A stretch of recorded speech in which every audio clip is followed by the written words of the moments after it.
మనకి వివాహ సమయంలో మధ్యపాపిడి తీస్తారు ఖచ్చితంగా. అవును. ఎందుకు తీస్తారు?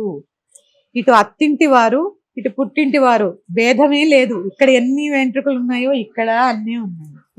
అంటే ఇక్కడ ఎంతమంది చుట్టాలు ఉన్నారో, ఇక్కడ ఎంతమంది మనుషులు ఉన్నారో ఇక్కడ కూడా అంతే ఉన్నాయి. ఇక 3 పాయలే ఎందుకు వేస్తారు? ఇప్పుడంటే 4 పాయలు, 5 పాయలు, ఈత పాయలు, ఇవో రకరకాల జడలు వచ్చాయి.